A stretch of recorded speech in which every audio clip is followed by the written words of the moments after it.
رحمتك عايهي الله وطيب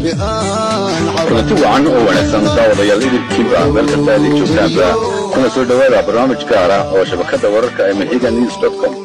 ay idinka soo diyaarisay barashada deegaanada ay ku duugan tahay taariikhda aabayaashii hore ee ummadda Soomaaliyeed oo khaas ku ah gobolka Sanaag gaar ahaan daawadayaal waxa barnaamijkan markii ugu horeysay uu si toos ah idinku daafuraya si aad uga ogaataan goobta uu ku duugan yahay Allahu naxariistay qabriga ama xawaalka Sheekh Gurgure madaxweyne dir oo ka mid ah qabaa'ilka Soomaaliyeed ee dawlad deegaanka Soomaalida Itoobiya qabriga Sheekh Gurgure oo ku yaala deegaanka beeralayda tuulada Gugur ee waqooyiga degmada Argabo ayaa waxa dhawaan halkaasi gaaray wasiir ku-xigeenka wasaaradda dalxiiska iyo dhaqanka Soomaaliland Maxamed Sheekh Umar iyo wafdi uu hogaaminayo oo hawlo la taxalluuqa dhanka dalxiiska ku mariyay qaar ka mid ah goobaha ugu bilicda iyo muuqaalka dheer Soomaaliland iyo waliba dhanka taariikhda ummadda Soomaaliyeed waa deegaanada taariikhiga ah ee Gugure iyo Shumax oo dhanka waqooyi kaga beegan magaalada Argabo ee xarunta gobolka Sanaag anu halkan koobisaa tiimaan marka halkan qalcad baa ka dhigi jiray tabeelna beertan nin baali marka beerta waa laga maqnaa halkan la xaadi jiray alla bariga la dhigi jiray qabrigana waxa lagu sameyn jiray xasas ya inta heeb kala cun baa ku dhigi jiray yaa ku aasan marka qabriga ku aasan Gurgure waa sidaan odayadii noo sheegeen xawaashi Gurgure Gugur baa la yahay waxa loogu bixiyay baa la xawaalka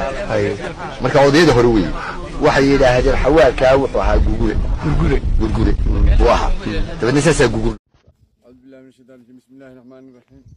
الحمد لله رب العالمين الرحمن الرحيم مالك يوم الدين إياك نعبد وإياك نستعين اهدنا الصراط المستقيم صراط الذين أنعمت عليهم غير المغضوب عليهم ولا الضالين آمين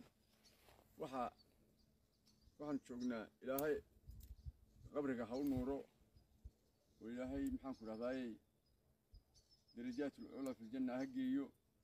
waa xawaalkii Gurgure meesha gurgur baa la yiraahdaa gurgur ku aasan yahay waa daal hoosteeda maxaan ku ama surad burta surad la hoosteeda waxa la halkan beriga hore wadada ma marjiray dhawaan beri dhaxday soo martay marka hore maxaan ku raadayay beri dhaweyd baa laga duubay oo la ogaaday waan soo siyaarnay sheekha ilaahay dambigiisa ha dhaafo ilaahay darajooyin ulaha maxaan ku raadayay jannatul ulaha geeyo marka waxaan u sheegayaa dadkii maxaan ku raadayay qabiilkiisii Gurgure oo aniguna ku abtirsado inay ogaadaan de sheekha oo ka warhayaan halka ay ku ogaadaan haddii ay beedankeeda inuu soo duceeyaan oo ay de maxaan ku raadayay soo ziyaartaan haddii ay beedankeeda leeyahay sidaasaan maxaan ku raadayay ayaan ku goorinayaa yawan salaam ya salaam alaykum wa rahmatullahi wa barakatuh